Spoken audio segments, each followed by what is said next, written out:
जगामधला बहुतेक हा एकमेव अभिनेता असावा की ज्याचा अशा पद्धतीनं मृत्यू झालेला होता. हा अभिनेता 40व्या-50व्या दशकामधला एक कॉमेडी अभिनेता होता. त्यांचं नाव होतं गोप. आता हे गोप कोण होते तर तुम्ही एक गाणं ऐकलं असेल बघा, मेरे पिया गये रंगून वहाँ से किया है टेलिफोन तेरी याद सताती है. तर हे गाणं ज्यांच्यावरती चित्रित झालं होतं ते अभिनेते होते गोप. तर गोप यांचं जीवन आणि त्यांच्या मृत्यूची कहाणी अत्यंत फिल्मी पद्धतीची आहे. तर त्यांचा मृत्यू पाहण्याच्या अगोदर आपण त्यांच्या जन्मापासून सुरुवात करूया.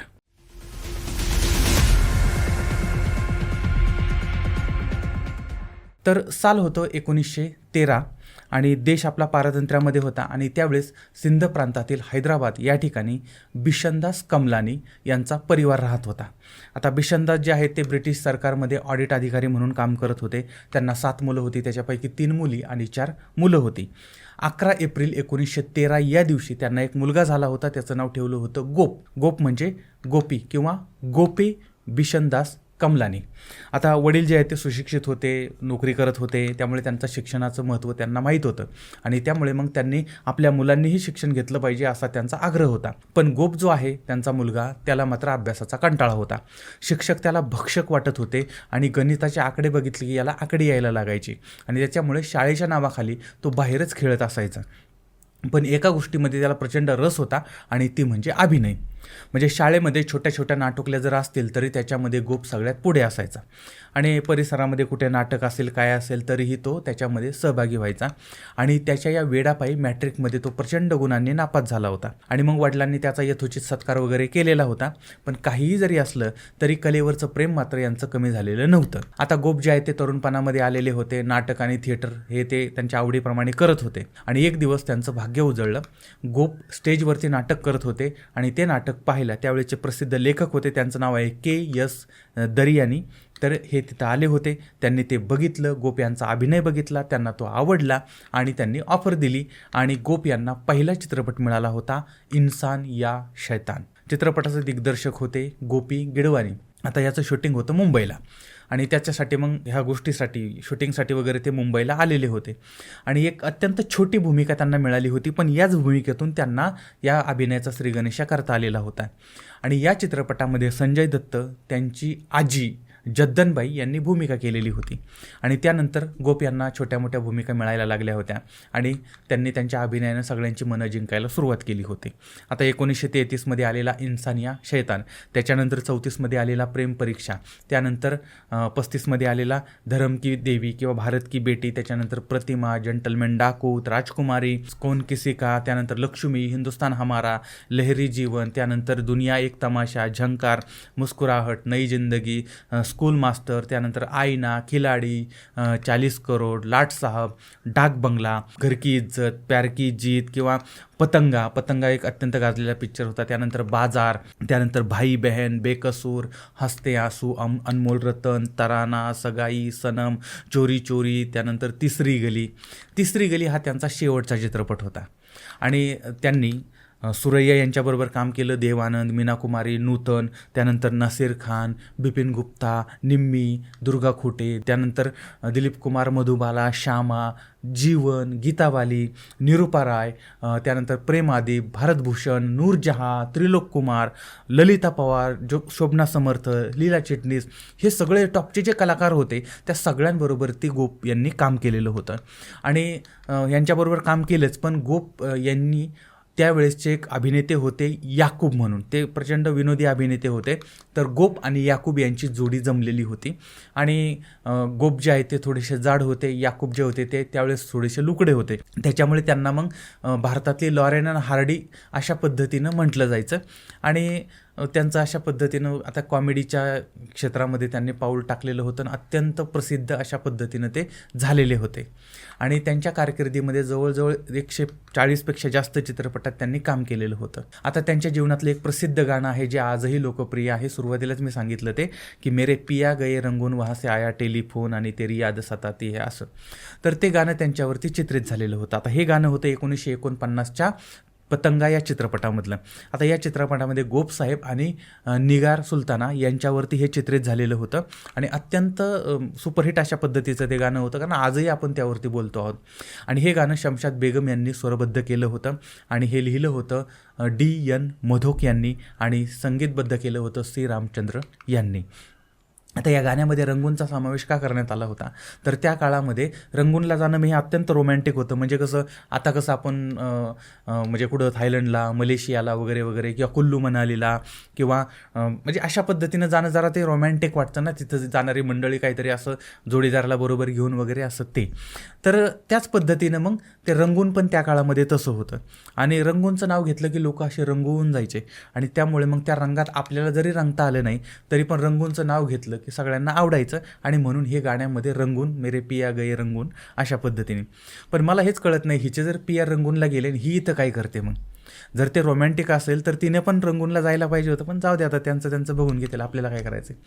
पण ते गाणं प्रचंड लोकप्रिय झालेलं होतं आणि त्याच्यानंतर मग गोप यांनी वेगवेगळ्या भूमिका केलेल्या होत्या. खलनायकाची भूमिका पण केली होती त्यांनी, पण खलनायकाची भूमिका आहे ना त्यांना, म्हणजे जरी खलनायक असला तरी कॉमेडी खलनायक, म्हणजे आत्ता जसे जॉनी लिव्हर वगैरे मंडळी असतात त्यांनी कितीही जरी खलनायक केला तरी त्याला टच मात्र कॉमेडीचा असतो. त्या पद्धतीनं गोप यांनी पण भूमिका केलेल्या होत्या आणि त्याच्यातही त्यांच्या कॉमेडीचा टच वगैरे तो असायचा. आता 1950च्या सालामध्ये गोप यांनी आता चित्रपट तर केले होते आणि काही नाटकामध्ये पण कामं केली होती आणि स्वतःचं प्रोडक्शन सुरू केलेलं होतं आणि त्याद्वारे त्यांनी हंगामा आणि बिरादरी नावाचे चित्रपट तयार केले होते. आता त्यांचं या चित्रपटाचा दिग्दर्शक त्यांचा भाऊ राम कमलानी यांनी केलेलं होतं, पण चित्रपटात एवढं काही यश मिळालं नाही. त्यामुळं पुन्हा त्यांनी अभिनय जो होता त्या पद्धतीने त्यांनी सुरू केलेला होता. आता गोप लोकांना हसवत होते, त्यांचं मनोरंजन करत होते आणि दुसऱ्या बाजूला म्हणजे एका बाजूला ही त्यांची फिल्मी लाईफ होती आणि दुसऱ्या बाजूला त्यांची लव्ह लाईफसुद्धा सुरू झालेली होती. गोप यांचं जिच्यावरती प्रेम होतं ती अभिनेत्री होती लतिका. आता लतिका जी आहे तिचं खरं नाव होतं हुंगू लामो आणि ती मूळची होती तिबेटच्या भागातली आणि शिक्षण घेण्यासाठी ती दार्जिलिंगला आलेली होती. त्यानंतर ती मुंबईला आली होती. तिचे वडील जे ते होते ऑस्ट्रेलियन आणि आई जी होती ती होती तिबेटी आणि त्यांच्यामधून ही जन्माला आलेली तरुणी होती आणि ती अगदी लहान होती त्यावेळेसच तिचे वडील एक्सपायर झाले होते. त्यामुळे तिच्या आईने दुसरं लग्न केलं होतं आणि त्यामुळे काही काळ तिला त्या लतिकाला अनाथाश्रमामध्ये राहायला लागलं होतं आणि दार्जिलिंग या ठिकाणचं एक स्कॉटिश मिशनरी आहे त्या ठिकाणी ती राहत होती आणि मग त्यांनी तिला एक म्हणजे त्यांच्या धर्मामध्ये म्हणजे ख्रिश्चनमध्ये कन्वर्ट केलेलं होतं आणि नंतर ही लतिका मुंबईमध्ये आली. दिसायला अत्यंत देखणी होती, अत्यंत सुंदर होती आणि तिच्या शेजारी एक कथ्थकचा क्लास चालायचा आणि त्याच्यामुळे मग हिच्या शेजारी चालत होतं त्यामुळे ती सुद्धा तिथं जायला लागली आणि क्लास शिकायला लागली. आता हे सगळं चालू असताना एकदा तिची भेट सोहराब मोदीजी यांच्याबरोबर ती झाली होती आणि त्यानंतर मग त्या मोदीजींनी परक या चित्रपटात तिला काम करण्याची संधी दिली होती आणि त्यानंतर तिला लतिका हे तिचं नाव त्यांनीच दिलेलं होतं आणि पुढं मग त्या लतिका यांनी दिलीप कुमार यांच्याबरोबर जुगनू चित्रपटात काम केलं. एवढंच नाही, राज कपूर यांच्याबरोबर सुद्धा काम केलेलं होतं. तर अशा पद्धतीनं ती अभिनेत्री बनलेली होती. आता याच काळामध्ये तिची भेट गोप यांच्याबरोबर झाली होती. आता गोप त्यांना आवडला, ते यांना आवडले, आवडाआवडी झाली, दोघांचं प्रेम प्रकरण चालू झालं आणि 1949मध्ये त्यांनी दोघांनी लग्न केलं होतं. त्यानंतर त्यांना एक सुपुत्र पण झालेले होते आणि नंतर लतिका यांनी अभिनयाला रामराम वगैरे ठोकला आणि त्यानंतर त्यांनी संसाराला सुरुवात केली. संसारामध्ये त्या रमलेल्या होत्या आणि अशी माहिती मिळते की त्यांना 2 मुलं पण झालेली होती. असो, तर अशा पद्धतीनं यांचा संसार चालू झालेला होता. आता गोप जे आहेत ते अत्यंत म्हणजे माणूस म्हणून अत्यंत, कलाकार तर महान होतेच पण माणूस म्हणून पण अत्यंत महान होते. अत्यंत मनमिळावू अशा स्वभावाचा होता. सगळ्यांशी प्रेमाने आदराने वागणारा कलाकार होता, कारण प्रेमाने आदराने वागणारे कलाकार फार कमी मिळतात आत्ताच्या काळामध्ये. त्या काळामध्ये पण तसे होते, पण काही त्याला अपवाद होते आणि आपण प्रसिद्ध आहोत, आपल्याकडे पैसा आहे म्हणून त्याचा अहंकार किंवा माज असा त्यांच्यामध्ये बिलकुल नसायचा. आणि असं त्यांचे मित्र वगैरे सांगतात की ते स्वतः कधी दारू पित नव्हते, पण त्यांचे जे काही बेवडे मित्र असायचे तर त्या मित्रांना ते बाटल्या वगैरे आणून द्यायचे किंवा त्यांच्या घरी बाटल्या असायच्या. आणि गोप यांना सिगारेटचं व्यसन होतं, ते सिगारेट ओढायचे आणि त्यांनी कधी सुपारी घेतली की नाही माहीत नाही, पण सुपारी खाल्ली मात्र त्यांनी बऱ्याच वेळा, त्यांना ती आवडायची आणि अत्यंत मोकळ्या मनाचा आणि निर्मळ मनाचा असा हा माणूस होता. आता ज्यावेळेस त्यांचा मृत्यू झाला त्याच्यानंतर त्यांच्या पत्नी लतिका ज्या आहेत त्या मुलाला घेऊन लंडनला गेलेल्या होत्या आणि असंही म्हटलं जातं की लतिका हिनं दुसरं लग्न केलं आणि त्यानंतर ती लंडनला गेलेली होती. आणि काही लोक म्हणतात की त्या पतीच्या मृत्यूनंतर गोपिका जी आहे ती तिच्या भावाकडे गेली होती आणि नंतर तिनं दुसरं लग्न केलं होतं. आणि काही ठिकाणी असं म्हटलं जातं की त्यांना एक मुलगा होता, काही ठिकाणी म्हटलं जातं त्यांना 2 मुलं होती, किंवा काही ठिकाणी असंही समोर येतं की त्यांना दुसऱ्या पतीपासून पण एक मूल होतं. अशा पद्धतीने असो, आता जे काय आहे म्हणजे जे समोर आलं तेवढं फक्त मी तुमच्यासमोर मांडलं, पण त्यांच्या त्या जीवनाबद्दलची वेगवेगळ्या थ्योरी समोर येतात ते. पण या सगळ्यामध्ये आता त्यांचा मृत्यू कसा झाला हा अत्यंत महत्त्वाचा विषय होता. कारण कलाकार म्हणून अत्यंत चांगले होते, माणूस म्हणून चांगले होते, पती म्हणून पण चांगले होते आणि पिता म्हणून पण चांगले होते.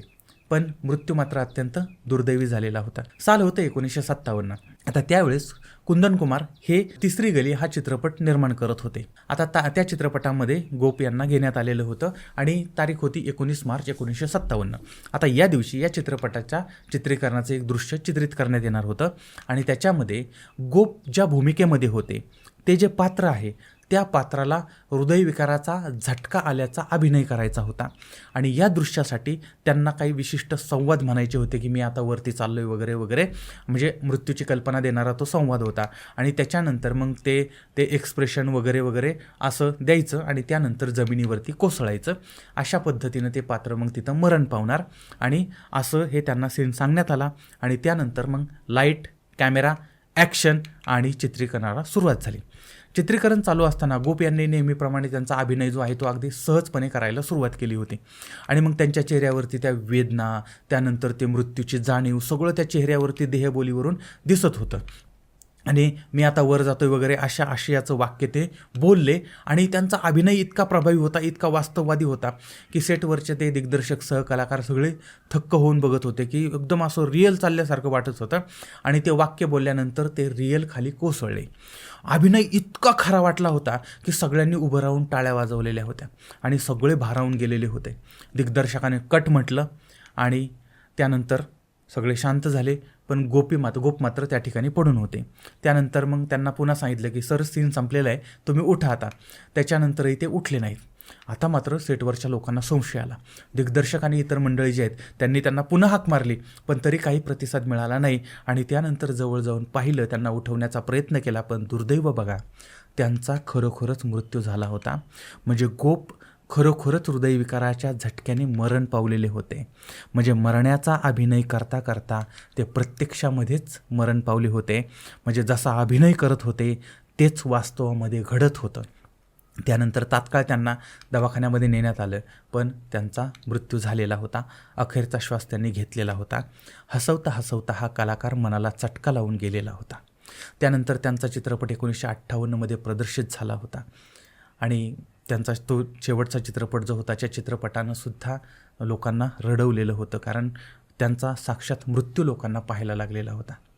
तर गोप साहेबांचा जसा मृत्यू झाला, जगामध्ये क्वचितच असा कलाकार असेल की ज्याचा अभिनय करता करता आणि जो सीन करतोय त्याच सीनमध्ये मृत्यू झाला आहे. कदाचित असला दुसरा कोणता जर कलाकार असेल तर ते सुद्धा तुम्ही मला जरूर कळवा. पुन्हा भेटूया पुढच्या भागामध्ये. तोपर्यंत धन्यवाद.